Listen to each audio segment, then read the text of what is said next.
அன்பிற்கினிய சகோதரர் உரையாற்றும் பொழுது தமிழ் தேசியம் பேசும் தலைவர் தமிழர்கள் எல்லாம் ஜாதி ஜாதி என்று பிரிந்து கிடக்கிறார்களே என்று வருத்தப்பட்டார் என்று குறிப்பிட்டார். எனக்கு கூட வருத்தமாக தான் இருக்கிறது. யதார்த்த நிலை தெரியாமல் அந்த தலைவர் இருக்கிறார் என்று. சத்தியமாக அவர் மனசாட்சியை தொட்டு சொல்லட்டும், அவருடைய குழந்தைக்கு ஜாதி சான்றிதழ் வாங்கவில்லை என்று. அதாவது ஜாதி வெறி ஊட்டுவதற்காக தேவநாதன் ஊர் சுற்றவில்லை. ஜாதிய இடஒதுக்கீடு வேண்டும். ஜாதிய இடஒதுக்கீடு கேட்பது யார், கொடுப்பது யார்? அரசாங்கம். ஆக ஜாதி பேசுவது அரசாங்கம், நாம் அல்ல, தமிழர்கள் அல்ல, நாங்களும் தமிழர்கள் தான். இதை போல தான் 40 ஆண்டுகளுக்கு முன்பாக நாங்கள் எல்லாம் இந்தி படிக்கக்கூடாது என்று எங்களை எல்லாம் இந்தி கற்றுக் கொடுக்காமல் தன் வீட்டு குழந்தைகளுக்கு மட்டும் இந்தி கற்றுக் கொடுத்து மத்திய அமைச்சர்களாக வலம் வர வந்திருக்கிறார்கள். அது போன்ற நிலை அவருடைய குடும்பத்திற்கும் வந்துவிடக்கூடாது. ஆகவே அவர் யதார்த்த நிலை புரிய வேண்டும்.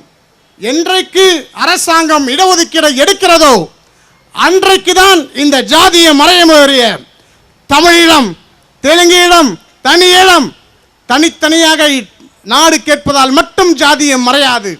அங்கு மொழிவாரி மாநிலங்கள் வரலாம் ஒழிய அந்த மொழிவாரி மாநிலங்களிலே நிச்சயமாக ஜாதியம் இருக்கும். ஏனென்றால் அரசியலமைப்பு சட்டத்திலே ஜாதி இருக்கிறது. ஆகவே ஜாதி இல்லாமல் இந்தியாவில் ஒரு நிமிடம் செய்யாது. இன்றல்ல, நாளையல்ல, நேற்று புராணத்தில் கூட குலத்தின் வாயிலாக தான் அறியப்பட்டார்கள் என்று உங்கள் வாயிலாக அந்த தமிழ் தேசிய தலைவருக்கு கூறிக்கொள்கிறேன். அடுத்து பொள்ளாச்சி அண்ணன் மணிவாசகம் யாதவ் அவர்கள். அன்பென்னும் பண்பிலே அறிவென்னும் சுடரேற்றி அறியா நிகழ்ந்து மாசற்ற தரணியில் யாதவகுல மாணிக்கமாக திகழ்ந்து கொண்டிருக்கின்ற நமது மதிப்பிற்கும் மரியாதைக்கும் உரிய நமது கூட்டத்தின் தலைவரும் நமது இன சொந்தங்களின் உயிர்காவலருமான அண்ணன் தேவநாதன் அவர்களே, இதற்கு முன்னால் இந்த உண்ணாவிரத போராட்டத்தை துவக்கிவிட்டு சென்ற மதிப்புக்கும் மரியாதைக்குரிய கோபாலகிருஷ்ணன் யாதவ் அவர்களே, மலேசியா பாண்டியன் அவர்களே, எஸ்கே கோவையைச் சேர்ந்த எஸ்கே பூபதி யாதவ் அவர்களே, பாண்டியன் அவர்களே, இன்னும் பேசிய நமது தலைவர்கள் அனைவரும் பேசினது என்றால் நமது உண்ணாவிரத போராட்டம் என்பது எதற்கு, இடஒதுக்கீடு என்பது எதற்கு? நமது பாண்டியன் யாதவ் கல்லூரி நடத்திக்கிட்டு கொண்டு இருக்கிறார்கள். ஆனால் எவ்வளவுதான் படிச்சுட்டு போனாலும் நம்ம பிள்ளைய 1000 மார்க் வாங்கினா கூட அங்கே இன்ஜினியருக்கு சீட்டு கிடைக்காது, டாக்டருக்கு சீட்டு கிடைக்காது. இந்த இடஒதுக்கீட்டில் சாதி ஒதுக்கீட்டு பிற்பட்டோர் ஆக்குனவர்களுக்கு 800 மார்க் வாங்கினாலே கிடைக்கும். இந்த இதுக்காகத்தான் நம்மளை மோஸ்ட் பேக்வேர்டு ஆக்குங்கிறதுக்காக நமது தலைவர் அரும்பாடுபடுறார். அதற்காக அவருடைய வழியில் சென்று போராடி நாம் அதை பெறுவதற்காக அரும்பாடுபட வேண்டும். அரசியல்வாதிகள் அப்பப்பொழுது அவர்களுக்கு தேவைப்படும் போது சொல்லுவார்கள், உள்ளாட்சி தேர்தலிலே நான் திருப்பத்தூர் தொகுதியை சார்ந்தவன், சிவகங்கை மாவட்டம், என்னை கூப்பிட்டு ஒன்றிய கவுன்சிலருக்கு போட்டியிட சொன்னாங்க. ஏன்னா அங்கே நம்ம சாதிக்காரங்க நிறைய இருக்காங்க, மற்ற சாதிக்காரங்க போட்டிடுறாங்க. நம்ம சாதிக்காரன் நின்னாத்தான் ஜெயிக்க முடியிருக்கா என்னை போட்டி சொன்னாங்க.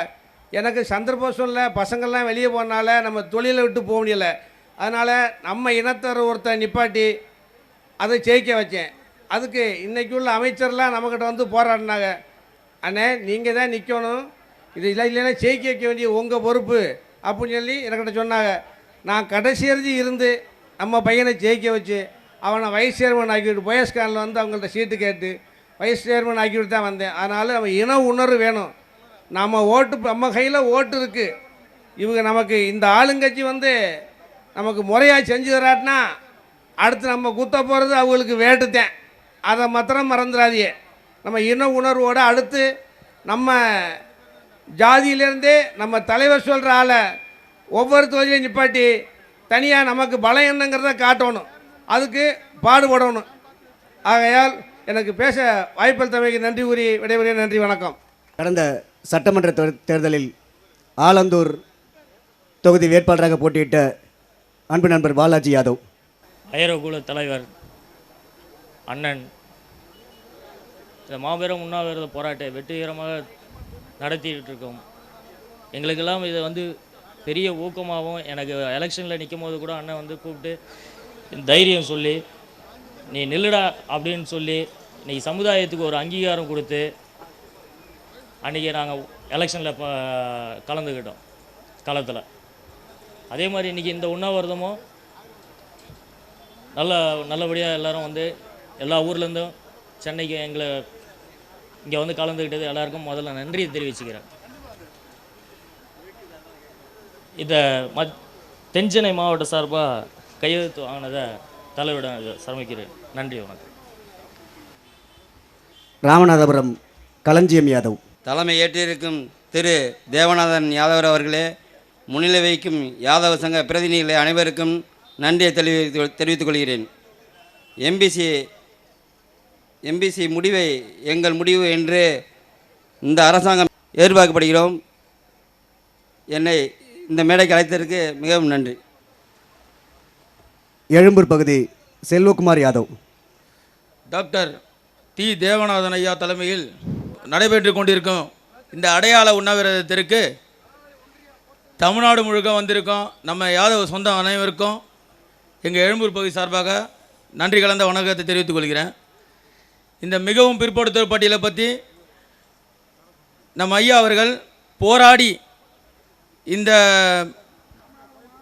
பட்டியலை மீட்டு தரணும், நம்மளும் கூட இருந்து இந்த மிகவும் பிற்படுத்தல் பட்டியலில் சேர்க்க கோரி நம்ம யாதவ சொந்தங்க அனைவரும் மாபெரும் பட்டினி போராட்டம் நடத்திட்டு இருக்கோம். இப்போது நம்ம அனைவரும் அடைகளான திரண்டு வந்து இந்த முடிய போகிற கட்டத்தில் இப்போது தருவாயில் நம்ம இருக்கோம். நமது உரிமையை மீட்டெடுத்தே தீர்வோம் என்று நம்ம யாதவ சொந்தங்கள் அனைவரும் போராடி பெற வேண்டும். இந்த சொந்தத்தை வந்து நம்ம போராடி பெறணும்.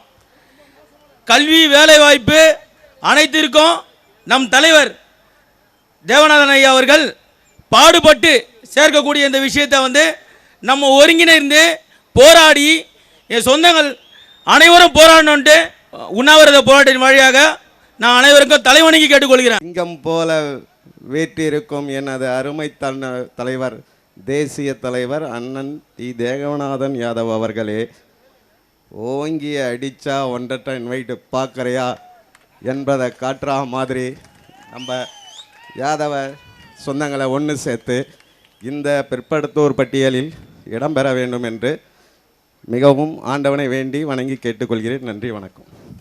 தூத்துக்குடி மாவட்ட செயலாளரும் யாதவ மகாசபையின் மாநில இளைஞரணி செயலாளரும் கைத்தாறு பேரூராட்சியின் தலைவரும் தான் எந்த இயக்கத்தில் இருந்தாலும் யாதவன்தான் முதலில் என்னுடைய சொந்த குடும்பம் என்று சொல்லக்கூடிய அன்பு தம்பி சுடலைமணி யாதவ் அவர்கள் உரையாற்றுவார்கள்.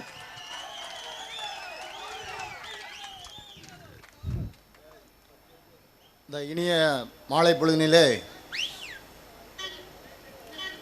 யாதவ சமுதாயத்தை மிகவும் பிற்படுத்தப்பட்டவர்களில் சேர்ப்பதற்காக ஒரு நாள் அடையாள உண்ணாவிரதத்திற்கு தலைமை பொறுப்பேற்று நடத்தி கொண்டிருக்கும் நம் குல தலைவர் அருமை அண்ணன் டாக்டர் தேவநாதன் அவர்களே மற்றும் மாநில நிர்வாகிகளே, மாவட்ட நிர்வாகிகளே, ஒன்றிய நிர்வாகிகளே மற்றும் நம் சமுதாய அத்தனை உள்ளங்களுக்கும் இந்த உண்ணாவிரதத்தில் ஒரு நாள் அடையாள உண்ணாவிரதத்தில் கலந்து கொண்டமைக்கு என்னுடைய சார்பாக எனது மாவட்டத்தின் சார்பாக நன்றி கூறி விடைபெறுகிறேன். நன்றி, வணக்கம்.